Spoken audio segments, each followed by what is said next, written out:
Good evening, Professor Nayar, and good morning, Professor Dawes. Greetings to all our distinguished participants, colleagues, research scholars, students, and friends joining us from different parts of the world. On behalf of Calcutta Comparatists 1919, it is our privilege to welcome you all to yet another enriching session of our Author in Conversation series. Uh, this platform was conceived with the aim of fostering meaningful conversations between authors, scholars, and readers, allowing the important academic works to be discussed beyond the printed page. And let me just briefly introduce our platform. Please allow us. Uh, Calcutta Comparatists 1919 is an independent forum of research scholars, mainly from humanities and social sciences, inspired by the vision of Sir Ashutosh Mukherjee, who promoted the study of Indian languages in higher education. The Trust works to strengthen the Indian approach to comparative literature. It carries forward this mission through academic seminars, translation workshops, and many other scholarly activities. Today we have with us Professor Pramod Nayar and Professor James Dawes. Today's session centers on the book by Professor Nayar, Perpetrator, Life Writing, Culpability, Complicity, and Self-Fashioning, an insightful and thought-provoking work by Professor Nayar, obviously. We extend our warmest welcome to Professor Nayar and Professor James Dawes. Let me briefly introduce Professor Nayar and Professor Dawes. Professor Pramod Nayar is UNESCO Chair in Vulnerability Studies at the University of Hyderabad and Distinguished Professor at the Indian Institute of Technology, Hyderabad. An internationally renowned scholar, he has held prestigious fellowships at the University of Cambridge, Fulbright Scholarship at Cornell University, and the University of Kent. He is a fellow of the English Association and a fellow of the Royal Historical Society. Professor Nayar is the author of numerous acclaimed books published by leading international academic presses, including Cambridge University Press, Routledge, Polity, and Bloomsbury. Uh, we have also Professor James Dawes today with us. Professor Dawes is Professor of English at Macalester College, USA, and founder and director of its program in human rights and humanitarianism. A former junior fellow at Harvard University, he earned his PhD from Harvard and MPhil from the University of Cambridge. An internationally acclaimed scholar of literature and human rights, he is the author of several award-winning books, including the Novel of Human Rights and Evil Men, published from Harvard University Press, the latter receiving the International Human Rights Book Award. He has written for or appeared as the feature guest on media outlets ranging from National Public Radio, the BBC, and Bulgarian National Radio to the Boston Globe, the Chronicle of Higher Education, and CNN. Professor Dawes, over to you. Let's start today's conversation. Thank you. Thank you for the invitation and thank you for the welcome. For those who haven't had a chance to read the book yet, it's an amazing book. The scope of the study is incredible. It covers Nazi Germany, Abu Ghraib, Argentina, Cambodia, Rwanda, and it does so lucidly with an incredibly intense focus, even as it's so comprehensive. There are a lot of books out there that talk about perpetrators, and mostly they talk about why they do what they do. We try to solve the puzzle of what makes a perpetrator a perpetrator. This book asks a different question, and in some ways a more disturbing and necessary question today, and that is, once the killing is over, how do the perpetrators narrate themselves to the world? How do they justify or excuse themselves? How do they make themselves part of society again? How do they self-fashion? The answer that the book gives is it's never simply denial, and it's never simply confession. It's this really intricate dance between these two poles where they assume responsibility at the same time that they avoid responsibility. I followed orders, I suffered too, I was a cog in the machine. The book really breaks down the full range of essentially the moral vocabulary of self-excusal, which is really, really important, I think, as we try to come to terms, certainly in the United States, with how to integrate perpetrators of atrocity into our political system. Part of what makes this so interesting is that the book shows how these vocabularies are the same across so many circumstances, so many histories, that it's quite startling. It's almost like there is this stable pattern of how people justify themselves morally that the book is discovering and mapping out for us. So there's a lot to talk about. The book has an incredible range. I want to give most of the time to Professor Nayar to unfold some of this for us. But maybe just to start, before we get to the book itself, with a question about how you came to this project in the first place. What was your kind of experience? Right. Okay. So in response to Professor Dawes' comment about how I came to write this, I had collected materials a while ago, 10 years actually. So the book has been a while in the making.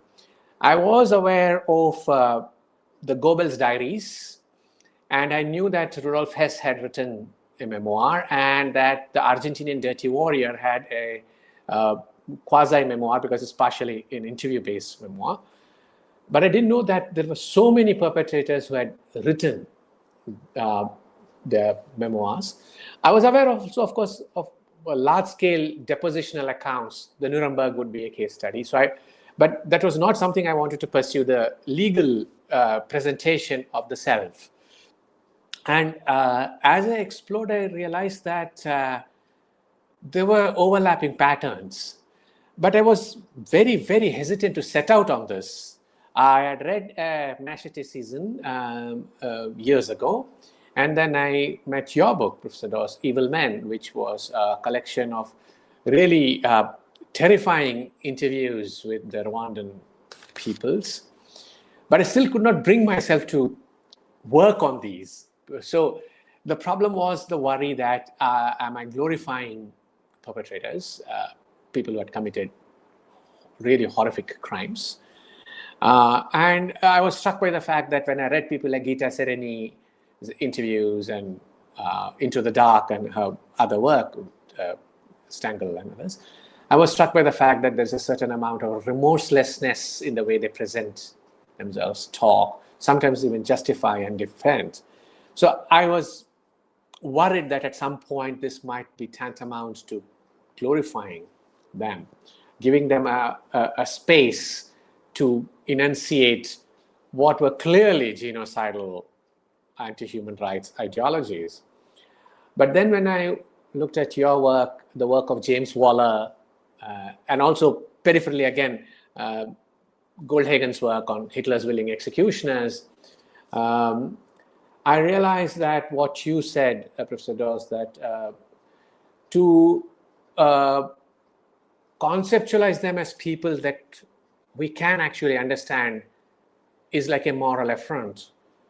But refusing to conceptualize them as people that we can understand is also equally a moral affront. This is, of course, Professor Dawes, for those of you who have not read his work, talking about it. And as he has written, we must and we must not demonize them.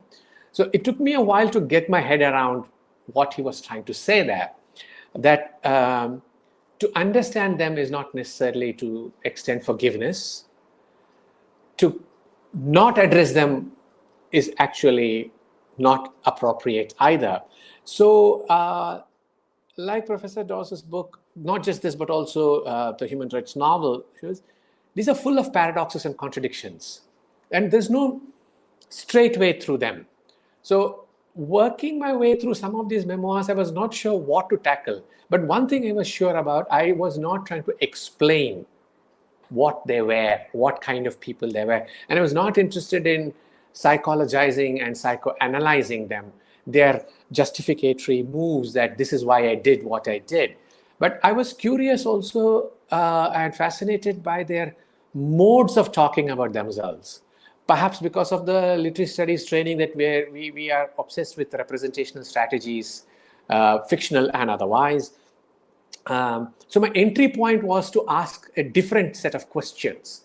Not are we man or monster, which would be the Alexander Hinton question, man or monster, in his work on Vietnam, Cambodian trials. That I did not want to ask the psychological question, what made them the way they are and what they became. Instead, what I wanted to read closely and examine was, how do they talk about themselves? Which stems from a certain interest I have in life writing. So that was my point of entry, actually. A different set of questions. And like to return to your own work, you do that as well. When you are interviewing the Rwandan killers, while you document the fact that 15-year-old kids, basically children, were doing horrible things, you are not asking why they were doing what they were doing, but you contextualize them by saying how they were driven. There were economic necessities, there was ideology. So my interest was in how they talked about these quote unquote explanatory factors to say, this is what we did and this is how we did it. Not necessarily believing them, because as we know, we begin with a certain mistrust of a perpetrator account. You know that they are going to defend themselves in a certain way. So there's automatically a distancing possible. But you showed that it is actually possible, perhaps even necessary, to look at them. Also the work of Susanna Nittel and others, and the Journal of Perpetrator Research, which does a whole lot of things, talking about the distanced perpetrator, the approximate perpetrator. Then I realized that this is an enormous field and a very, very layered field. So it's not a simple binary. There are victims and then there are perpetrators. The perpetrators themselves are of multiple kinds. So yeah, that was one of my ways of getting into the investigation.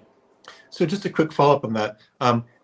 It seems like not only are you not interested in the psychology of why they're doing what they're doing, but even when you're talking about how they self-fashion through stories, you're less interested in just calling it lies. There is trust, but you seem to want to do more than just start with deception. Can you talk a bit more about why that is? Yeah, I'm not quite sure I want to just reduce it to saying that these are falsehoods, outright inventions, fabricated material.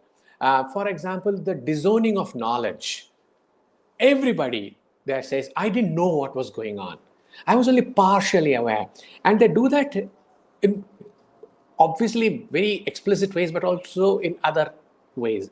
And what I was looking at was the claim that they are not deceiving us readers. They had deceived themselves. And for example, the ocularity of Spear's writings. Eichmann too says, I just didn't see. I was blind. It's a trope that runs through these texts. I didn't see clearly, which is why percepticide, the death of perception.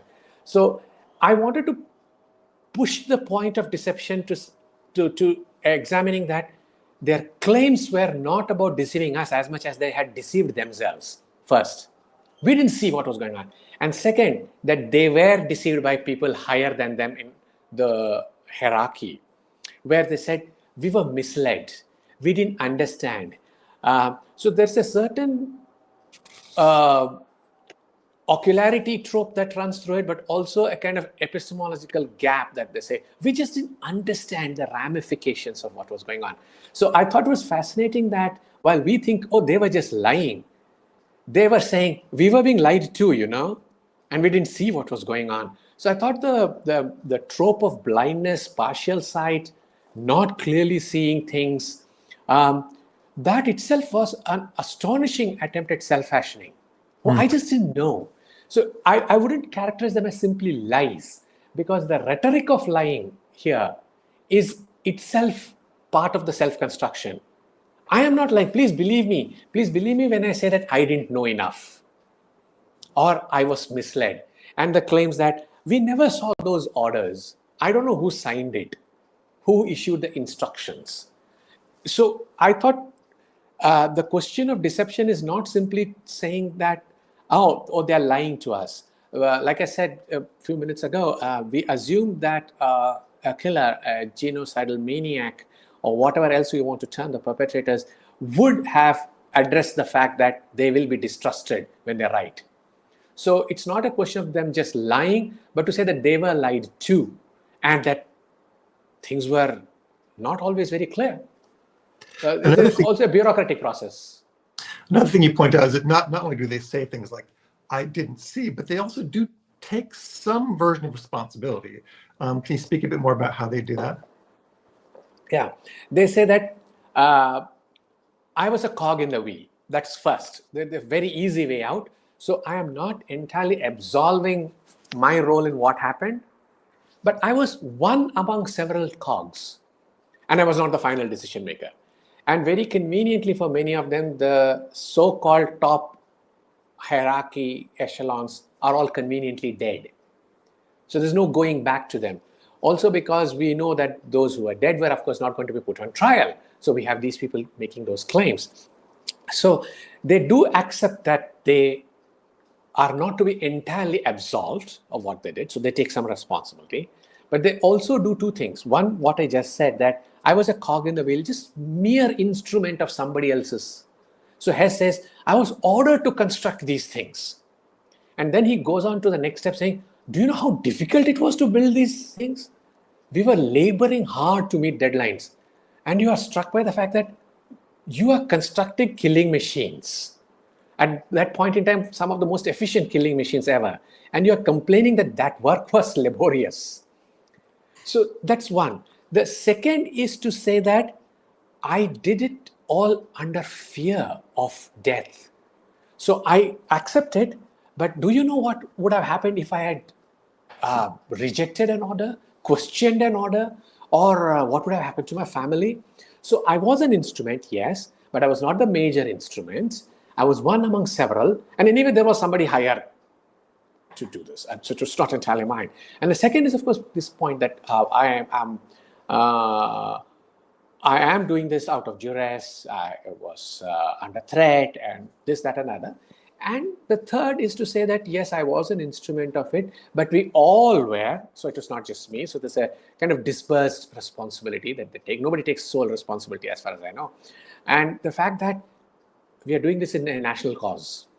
So whether it is a smashing of the opponents, so-called opponents in the Cambodian Vietnamese situation, or the so-called anti-national people that the Argentinian dirty war sought to destroy, and of course Nazi Germany, they're saying, you know how insulted we were, what happened to us, we are trying to retrieve this.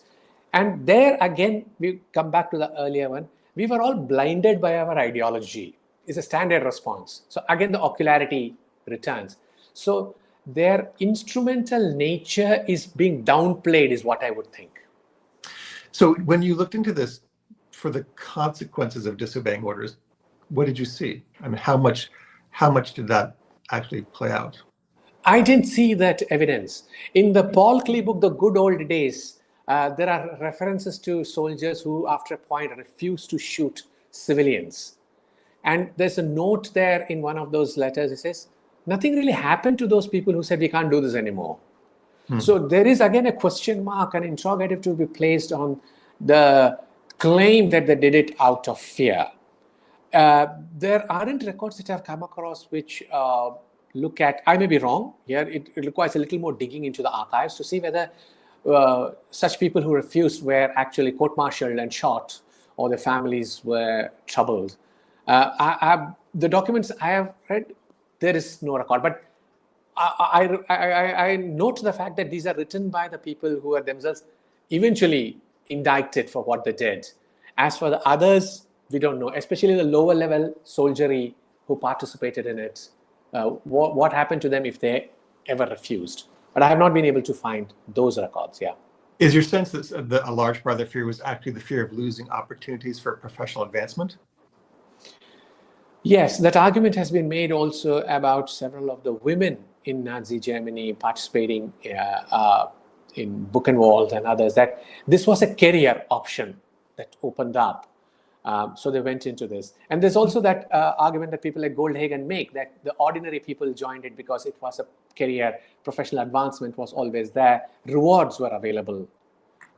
So there's also something else that happens. At some point, there's a little bit of professional socialization, if you want to think of it, because a band of brothers thing, we are all an army unit.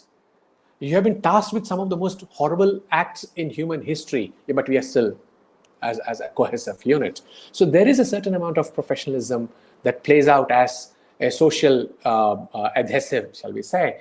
So people like Rudolf Hess and others note the fact that we took considerable pride in building these things, being very efficient about what we did. We did it. Under such circumstances, they would always see this as one more type of a career, which has a particularly heinous root and consequence, but it's still a career. So I think there I would go with Goldhagen, much disputed and contentious argument about how ordinary people finally served in these crimes because it enabled them to move up and gain something. So I want to loop back just for a second. You used the word in one of your answers, percepticide. This is a really important word and concept. Can you just unpack that with some details? Yeah. I'm adopting that from Diana Taylor's work on Argentina, where she noted that, and the book cover is very interesting. There are people dining in a restaurant with a glass window, and outside somebody is being beaten by the secret police, just outside the window, right down there, and they're not looking. And Diana Taylor's point is that when you realize it is dangerous to look, you may look, but you will not see. So you voluntarily abdicate your perception because it's too dangerous to see, because then you might be next, because you would be a witness. So you would not want to see things. So to me, that brought the ocular argument full circle. I also want to point out here that when you look at the ministerial staff in all these organizations and the state functionaries who said, oh, are those memos we were not allowed to handle. These are typists, clerks, messengers who are filing things, but we didn't see it. Now, the typist was the one putting together those orders, sealing them in covers, and putting this. And they said that, no, we didn't. We took dictation, yes, but we were told very clearly. And then they also speak about the segmented nature of this percepticide, where they say, there were so many secretarial staff members and divisions that none of us knew everything that was going on because it was divided amongst us. So we didn't see. It's a bit of a difficult claim to believe that people who are working within the offices didn't quite see. So I was fascinated by Diana Taylor's argument that, and it connects with an earlier interest I have in human rights and witnessing, in which a similar thing happens that are you witnessing, are you bearing witness, depends on how much you're willing to see and not see. Because there's also the problem that in many of these cases, you try to unsee. So so there is a deniability possible that I saw, but I was not quite sure what I saw. What is that supposed to mean? Well, that's for anyone to guess as to what they mean. So I think percepticide is a very interesting idea, and it has a long legacy. I should think it happens even now, that you see and then you unsee what you're seeing. Mm-hmm. Yeah. The chapters that you had on the secretaries, the valets, the chauffeurs, were fascinating in some ways. Not the most disturbing, but very disturbing to think about, because the extent, the causal chain spread so far, and the moral responsibility spread so far. And I just wondered how looking at the distance between, say, a camp commander and a secretary, how that made you think about the idea of culpability and moral blame. Yeah, so I would think of this this way, that there were the commandants, the bosses who issued orders, but there had to be somebody who fed them, who played music for them, look after their homes. And then there's a secretarial staff who typed up the orders, put them into envelopes, sent them here and there. What about those? So again, serendipitous discovery of Trodal, Jung, and others, the secretary, Hitler's secretaries, the three secretaries, Goebbels' secretary. There are a couple of things that are very striking. One is that even years later, when they wrote this, their devotion to their bosses is near total. So very, very devoted. They admit that A, they didn't know what was going on, and B, that somewhere when they read about things after the event, they were disturbed. I wouldn't see them as the traditional notion of the desk murderer, which is also a term used to describe those who issued the orders but were not actually involved in the killings. And I would think of them as part of the complicitous apparatus, so to speak, because you clothed and fed and took care and nursed and repaired and drove them and piloted them here and there. But were you complicit or were you culpable? I do have some problems with Michael Rothberg's argument about the implicated subject, where he says that anyone who's ever benefited from an oppressive system is implicated. So you can think of slavery, you can think of racism, you can think of patriarchy. If you're benefited from it, you are implicated. I would worry a little bit about that because there is also the inherited implicated subject, as in you were never part of an apparatus that did the actual wrong. You received the advantages maybe a generation or two later. So that is one. But these were not like that. These were actually working within the strongholds of this. So I would think of them as partially complicit, but also providing crucial historical witness material, which I think they write much later about, saying, we saw this. I mean, there are these quote unquote funny stories about Adolf Hitler's refusal to wear glasses because he did not want to be seen in public wearing glasses. And he inevitably broke them. So his valet always had to have a spare set and kind of sneak it across to him. And he records that. And you think, okay, what is this about? That brings me to the third point, that in many ways their accounts try and humanize the perps. That they had all these little foibles and follies and misunderstandings and petty envies and all that. So they do tell us that, oh, there is this absolutely horrible army commander who's doing all this. But you know what? They loved dogs. They enjoyed music. And that, because of their very proximity, is something very different from, say, a report on the conference at which certain decisions were made, depositions recorded in a more formal setting. This, I think, is a more informal view, a proximate view. And there is where the humanization begins, because we are looking at these people decades later as monsters. And these secretarial staff members are saying, you know what, that's what everybody thinks, but here are these little petty foibles, worrying about lack of ironed clothes, having broken or misplaced their glasses, the watch not telling the time, and things like that. So I think that provides a very interesting, I don't want to call it a counterpoint as much as a kind of odd restorative formula to this, where you humanize the perp from the viewpoint of the persons closest to them.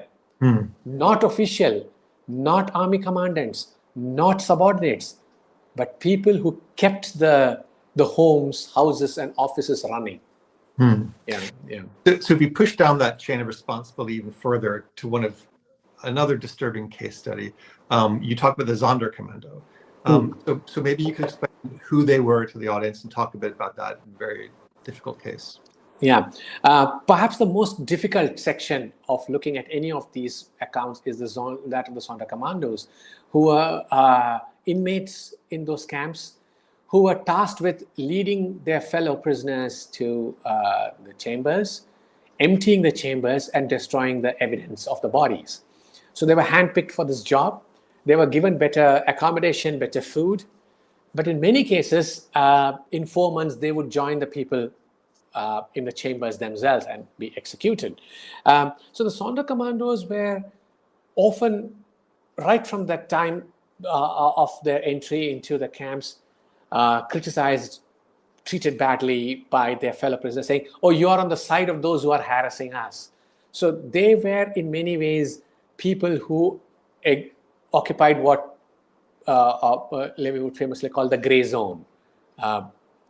Were they victims or were they perpetrators? So the Sonderkommando are interesting because they were part of the machinery that enabled mass executions. Many of them were themselves executed after a point. Some survived, and those are the memoirs that I looked at. And the very difficult way of evaluating them, when Pramod Levy said, you cannot judge them, he initiated one of the most significant, I think, debates in looking at those gray categories of people who were themselves victims, but who were instrumental in the mass executions themselves. And in all these Sonderkommando memoirs, they record how the Jews who were being led into the chamber said, "How can you do this to us? We are your people."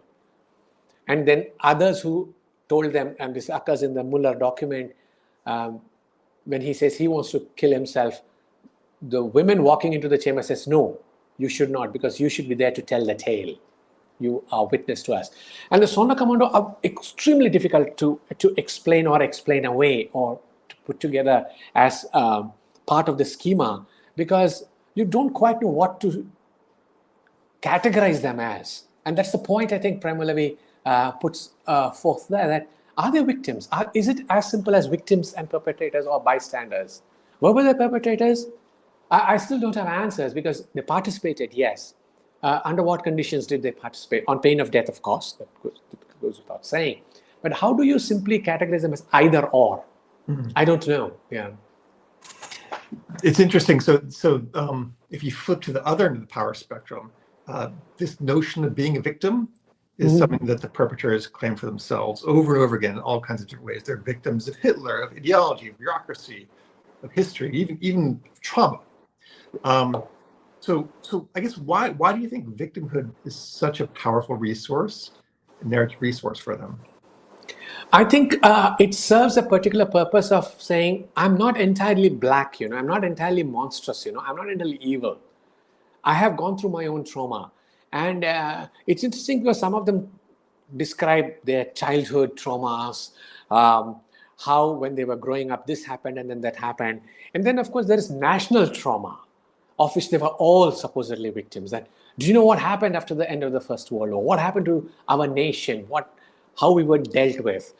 I think victimhood serves the purpose of, at least they thought it served the purpose of dimming the perpetrator monstrosity character a little bit. That, it's a bit like the rhetoric where you try to explain a crime by speaking about traumatic childhoods and saying that's what made them grow up into the monsters they became. So in many ways, it's a kind of awkward origin story that I was not always born this way, I'm not an evil person. I was formed into this horrible person because of circumstances. So while it's an explanation, it's also an explaining away that happens, that you cannot characterize us as only perpetrators. Perpetrators are victims too. We had our rights taken away, we had our cultural dignity taken away, we had our identity taken away, and lo and behold, this is what we became. And look at us now. So I think it's less of victimhood than as victims of circumstances that they are projecting. We were not always like this, yeah. So there are accounts where they talk about how brutal their upbringing was, the prayers, the beatings, the disciplining, the terrible, terrible regime at home, which made them in. But they also say that discipline was inculcated from a very early age, and that was enforced by beatings and things like that. So discipline was very important, and that's how I became a very efficient monster in that sense. Yeah. So this leads to two other questions which are related. I'll ask them both, and you can answer them in order. One is that you have all these concepts, paraconfession, percepticide, to describe how they do this dance of responsibility and self-fashioning. Do you think these strategies are just exaggerated versions of what we all do in our lives to kind of make sense of ourselves or to manage our self-perception? Or do you think it's fundamentally different? That's the first version of the question. And the second version is, do you think these strategies, do you see them today? Do you see them functioning in global politics today at all? To answer the second one first, yes. They do function, slightly different forms of the rhetoric there to say that, our nation has been humiliated, we have to do something about it. And it's my job to restore the glory of the nation. I have been predestined to do this. The rhetoric of the heroic, messianic, or whatever else you want to call that, saying that this is a calling for me to restore the balance, to correct the mistakes of history that has occurred to quote unquote my people. So I think that rhetoric continues to function. As for the first, that's more challenging to think about whether ideas like para-Confucian or percepticide. I think there's a nascent form of that in most of us when we can be held complicit or culpable. And I think a novel that brings this to the fore would be Lord of the Flies. Everyone is a potential Nazi, everyone is a potential killer, everyone is a potential monster. If you think you can get away with it, you will be. If there's impunity and immunity together, then you will. So I think in many ways, yes, there is a certain very disturbing quality to these memoirs that makes us understand that, ouch, but for the grace of God go I. That there is the possibility that given an opportunity that this can happen, and that we will have a formula in place in some sense where we will be able to explain things away, explain things in a certain way that justifies what we did, and we hope for better understanding. It may be the little white lies. And I want to make a rather drastic jump to something else, and that's Ian McEwan's Machines Like Me, in which there are artificial beings committing suicide because they experience what McEwan calls machine sadness. And then, because it's counterfactual, Alan Turing appears on the scene and he says, "We have never learned how to teach machines to lie." I thought that was an interesting way to think about it, because what does a machine confess to? The truth and nothing but the truth.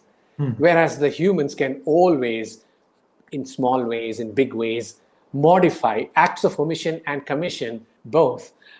So our confessions will always remain para-confessions because they are explaining away. But can the machine do that? Because as Turing says, we have never taught them to. So the truth will come only from them. Humans will coat it and cloak it in various ways. That is really frightening, to think that there's a potential dictator or a genocidal person in all of us. Yeah. And it makes me think of Hannah Arendt's Lying in Politics, her essay that links in some ways our capacity for lying to our creativity. That these are kind of indistinguishable features of the human, distinct from the AI, which never lies. It may hallucinate, but it doesn't lie. It doesn't lie. It can. So, and if they experience machine sadness at what they see, it means they are not capable of percepticide either, because they cannot unsee what they see and they cannot unhear what they have heard. So in McEwan's novel, one of the artificial beings kills himself because he sees extensive deforestation in Venezuela, and he can't bear that any longer. But humans can explain it away, pretend we never saw it. So that leads us to a very problematic shift from those culpable and complicit that I'm looking at here, and to machines who can be expected to speak the truth and nothing but the truth. So that's actually spools up my next question nicely, because that was surprising for me to think about. When you undertook this, what surprised you the most? The patterns that overlapped in the way they were self-justificatory, and that I was struck by how many things were in common amongst people from different cultural contexts, military contexts, so from Argentina to Vietnam and Cambodia, China to Nazis, of course. And I thought that's really something to see that there are such significant methods.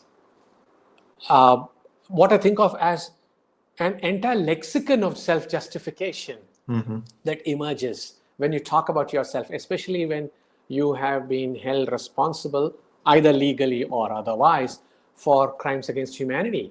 And then you think, if crimes against humanity are so commonplace across the world, different cultures, different times, but all pervasive, then perhaps the perpetrators have also got a common language in which to explain what they did. That's a really frightening thought, isn't it?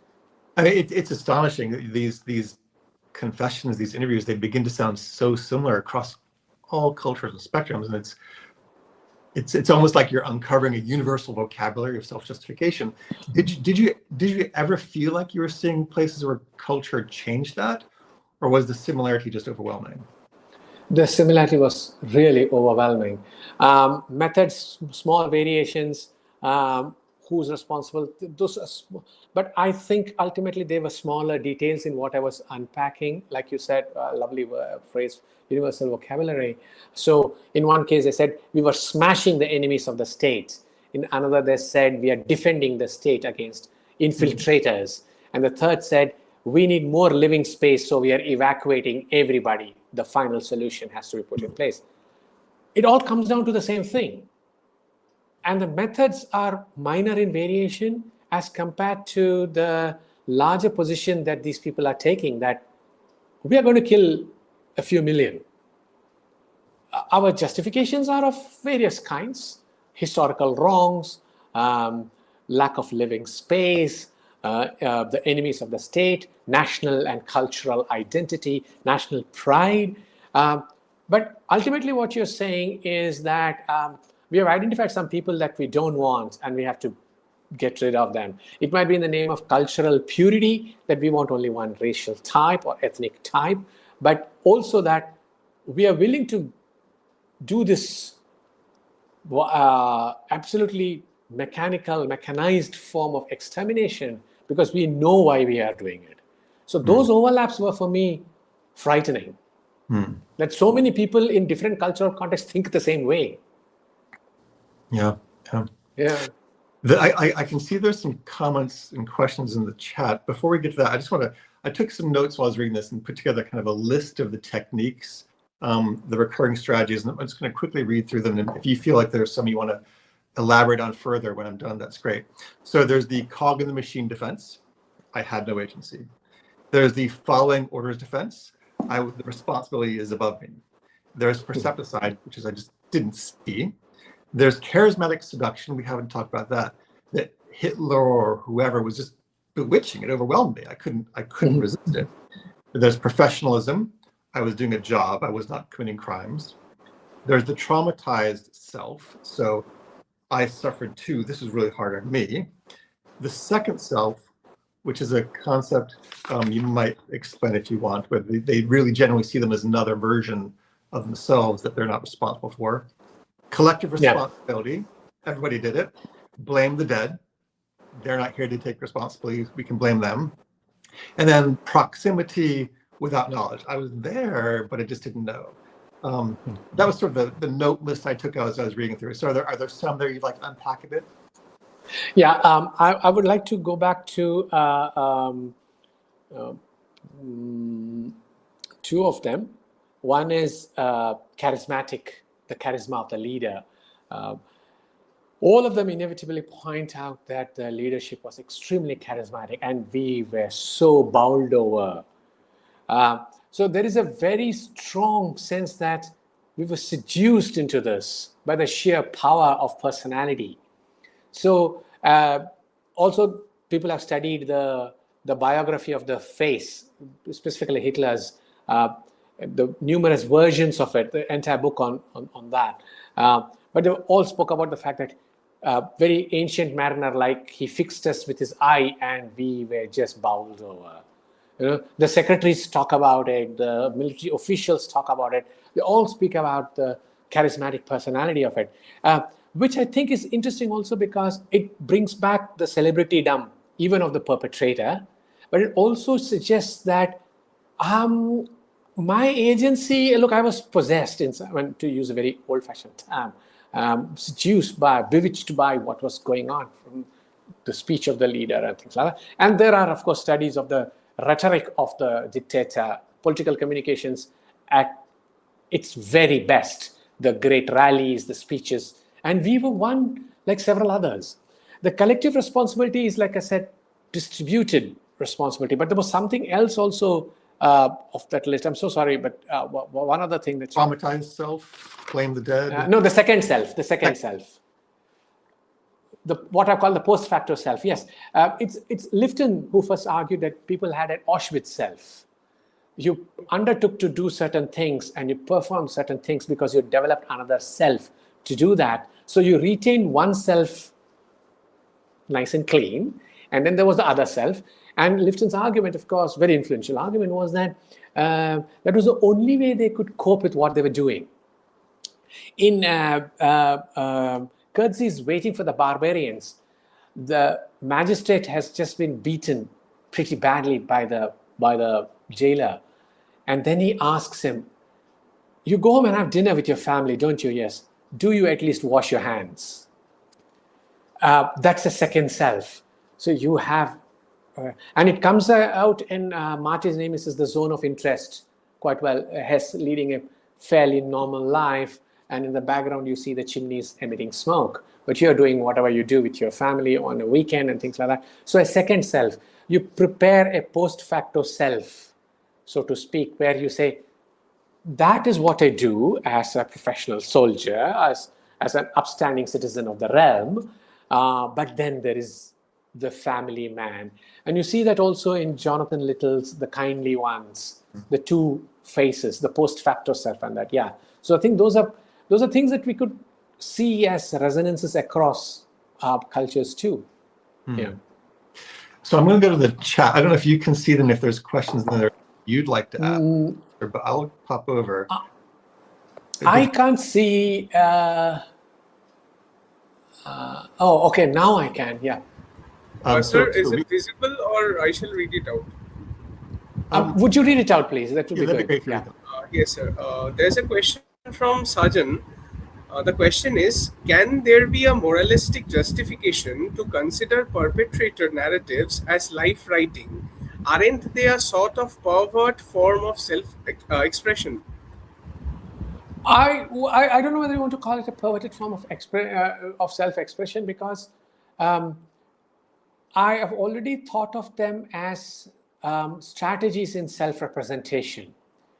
So whether they are offering a moral or moralistic, as the question puts it, is, I think, slightly beside the point. When you are actually looking at the justificatory mode itself, what I've said is both simultaneously exculpatory and inculpatory. So whether they are offering a moral, economic, psychological, psychoanalytical justification is not really my subject of interest. My interest is the rhetoric they use to do that justification. That would be my response.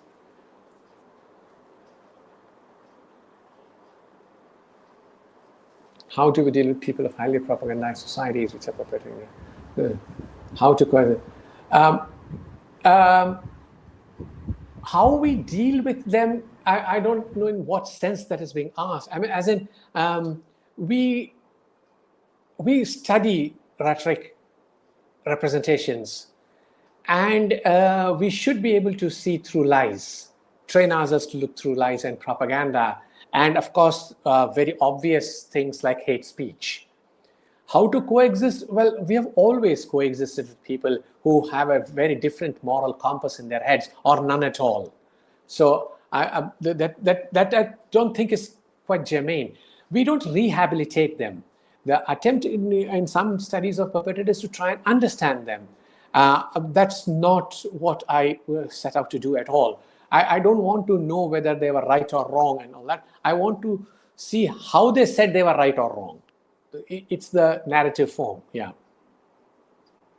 Can I piggyback on that question real quick? And feel free not to answer this, but do you have any advice for the United States now? I mean, I think we're in a situation fairly unique in our history, and I think there's going to be a time when we need to look back on what's been done and what's been said. Do you have any advice for how our culture should handle that? I would think, for example, looking at multiple narratives emerging would be one way of pointing to lies, how we are being lied to. Everybody lies to greater or lesser extent. Can we catch some of those? Exaggerations, hate speech, rhetoric which is designed for exclusion as explanations for genocidal acts, the support of war. So I think reading the language that is being thrown at us is primarily where we should be. This also involves looking at historical narratives that get rewritten, modified, explained away, how certain, we know the problems of hidden curriculum across the world, that we will not teach certain texts, we will not talk about this historical event and that. I think we have reached a stage where there are enough resources for us to delve into if you want to, and not go by exclusively school textbooks or political speech making. We have resources at our command, which is, no, what we are being told to is just not how things have been recorded in other forms of history. There is more and more, I think, work being done on the link between reading and democracy. I've seen several studies in the last year or so talking about how the diminishing of reading is actually the death of democracy. So I think if we are being pushed into watching only reels and abbreviated news bulletins, which take away all the nuances, the complexities of a war or economic collapse, then I think we are in deep planetary level trouble, because we are not reading anything except what is being given to us in this very sanitized form. There are resources which we are not going to. So our alertness to, say, hidden curriculum, the kind of shape-shifting rhetoric which you see from morning to evening, things change. What we are being told, what is being redacted. If we have access to those resources, why are we not reading? My second one would be, but we are also not teaching people how to read those, which is where I think the humanities scholars have their work actually cut out for them. If we still keep our jobs, that is, given the situation, that's an arguable point. But we are not teaching people how to read, how to see past the rhetoric. What you very generously said, the unpacking that I've done, the layers in the book, that's precisely the point I'm trying to make again. When you read, say, newspaper reports, political speeches, are we training people to see past it? Or are we reducing even the complex speech into a tweet and saying, that's all you need to know? I'm sure you know, Professor Dawes, that it's very difficult to get students to read large textual materials now. They want, of course, the AI-generated 6-line summary or 7-line summary. So you lose the complexity and you just bring back the old one, us versus them. You have those. So I think reductionism in reading methods is going to cost us. So I think that's where our focus should lie, on reading. Yeah. Sorry for interrupting the audience questions. Let's get back to those. Yep. We find the voice of the ghostwriter who talks about inner courage. I'm not sure I understand what whether any text is authentic or not. I would think of it as authenticity effects. Authenticity is an effect put together through certain modes of writing, making it believable. For example, one of the oldest tropes in travel writing, a genre that I'm interested in, is the I was there trope. That I was actually present at this particular moment in time or at this particular location. That communicates the sense of authenticity. So authenticity is an effect rather than an innate feature of anything. It's how you communicate it. And that, I think, is as applicable to life writing as to any other genre. To say that, hey, you know what? I actually saw this so-called perpetrator having a problem with his glasses. Oh, that sounds as though you were there. Yes, I was there. And that lends the air of authenticity. But if you unpack that, it's actually proximate witnessing structured in a certain way that communicates it. So I think of authenticity as an effect. For example, anecdotal evidence is a great contributor to authenticity effects. We know from the new historicists that the anecdote communicates a lot of stuff, which is para-documented and this, that, and other. But if you think of the secretary memoirs and all in this particular book, a lot of it is anecdotal. And there's actually a debated volume called Hitler's Table Talk, which purports to be the conversations at his dinner table recorded by people. Its authenticity, genuineness, all of it has been questioned. But I would think that something like that is very interesting to think about, because you are generating a sense of the authentic. We were there. We were ear witnesses, if nothing else. Yeah.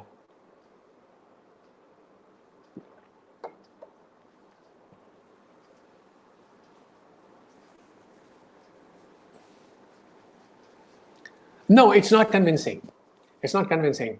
That's why I mentioned the Rothberg book, The Implicated Subject, where he says that anybody who's benefited from an oppressive system is actually implicated in it. But does implication and culpability, can they be transposed, inverted? No, that's not quite the same. Beneficiaries of a system, first generation, second generation, much later generations, that's one kind. Culpability is when you are involved in, say, issuing orders or were directly involved in the killing. That also has been nuanced by several people working in perpetrator studies by speaking about the distances and the direct role they had in the action. That work has been done in the Handbook of Genocide of Perpetrator Studies, Perpetrator Research, sorry. There are essays on this by Timothy Hawkins. Yeah. How do we perpetrator?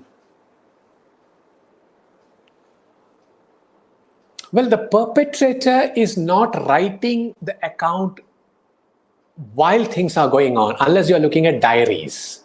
So, for example, Goebbels' diaries is first the adulation of the Führer throughout, very, very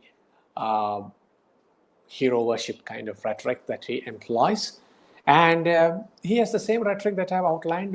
We are doing this for the nation. This is something that's necessary. And this is the pride of the country that is at stake, and so on. It's not the unrestricted pursuit of power. Goebbels complains about fatigue from overwork. Some people complain that, oh, this is rather distressing, the work we are trying to do, and so on. Much of the writing is post facto. For example, most of the perpetrators that I looked at wrote their memoirs in the course of the Nuremberg trials. And they knew very well where they were headed with those trials. So it was not necessarily at the moment of action that they did. Eichmann's 2-volume work, Speer wrote 2 volumes of his memoirs, Spandau, The Secret Diaries, and 1 more volume when he was in prison for 24, 25 years. So that. The second, there's an attempted self-humanization as well. Legitimization, no, I have not come across post facto attempts to legitimize. Maybe I have not looked at it. There's a genre of descendants of perpetrators also writing about it. That's also there. An inversion of the post-memory kind of thing. The descendants of Nazis writing about discovering that their grandfather was this and that and the other. But I haven't seen attempts at humanizing them except in the genre that I outlined, ministerial staff and their proximate witnessing.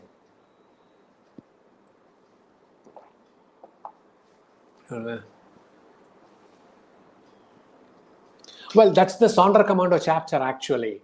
The Sonderkommando who are drafted into doing horrible things, and the victim is forced to work as a perpetrator. The victim declares that they had no other options but to obey orders, and so they did what they did. And they also, like I said before, the others, not the Sonderkommando, but the others said, our nation has been a victim for a very long time, and this is the occasion to redress the balance. So, yeah.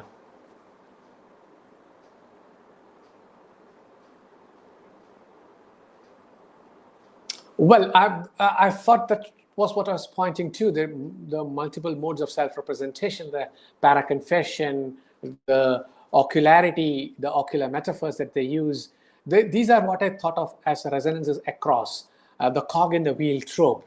So these are what I think of as distinctive rhetorical strategies, yes.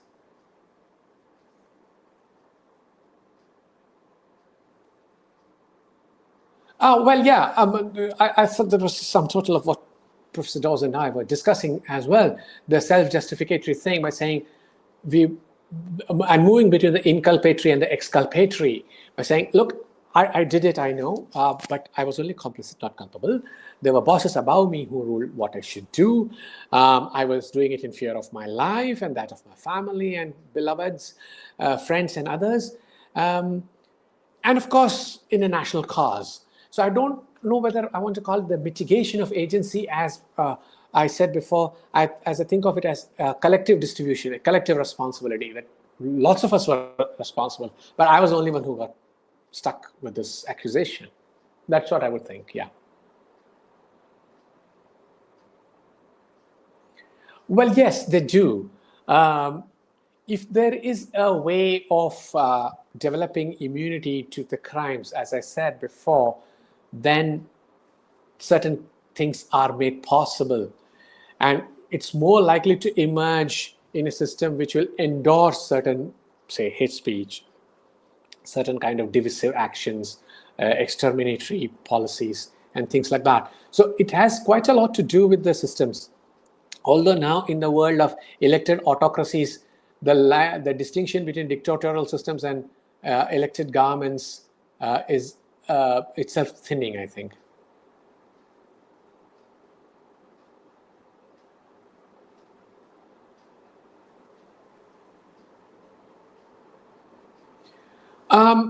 I have steered clear of the legal aspect of this, principally because you will have to look at the 40 plus volumes of the Nuremberg trials, including the industrial trial and things like that. I would recommend looking at somebody like Alexander Laban Hinton, who also was called in as an expert witness in the Cambodian trials, who's looking at rhetoric, but is also looking at legal aspects of the case.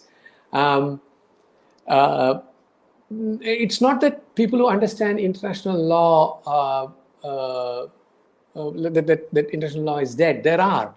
It's more and more difficult to implement, yes. So United Nations Convention, the anti-genocidal, the cultural rights documents, the UDHR, of course, the Universal Declaration of Human Rights Principles, the Geneva Conventions, very important.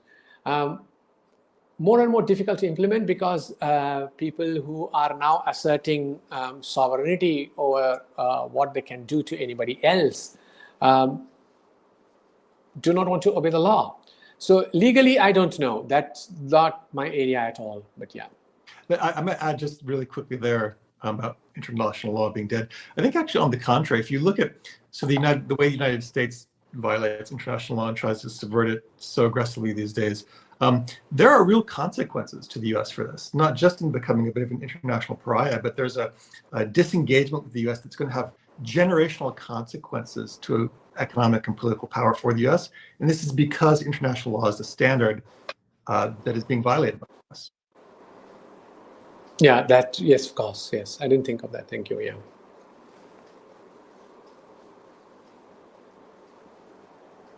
Yeah, I thought I'd responded to this one all today. Recurring linguistic, yeah. Well, yes, of course. Everything is now, because of short attention spans, reduced to 20 seconds, which compresses 300 years of history and historical complexity.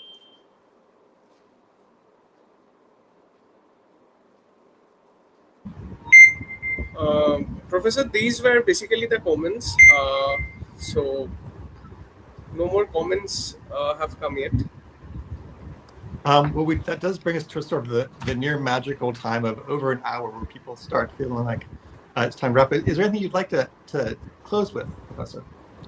No, I want to thank you for creating a field for some of us to work in with the work you did. So all thanks to you for what you did and setting an agenda, so to speak, like I said.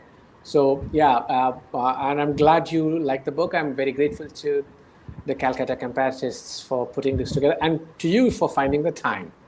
So, Thank you for inviting me. It was a great book to read and a delight to talk to you. Thank you. Okay, so before we conclude, I'd like to apologize for the brief technical glitch we experienced at the beginning of the session.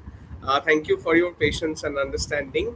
And as we conclude today's session, I extend my sincere gratitude to Professor Dawes for conducting such an engaging and insightful discussion, and to Professor Nayar for sharing his reflections on the book. Our heartfelt thanks also go to all the participants for joining us and making this conversation meaningful. At Calcutta Comparatists 1919, we have many exciting programs ahead, including a new series of masterclasses with distinguished scholars. And we warmly invite you to be a part of these upcoming events. Please stay connected by following our social media handles, visiting our website for regular updates. Thank you once again for being with us. We look forward to welcoming you to our next session. Have a wonderful day ahead. Thank you. Thank you.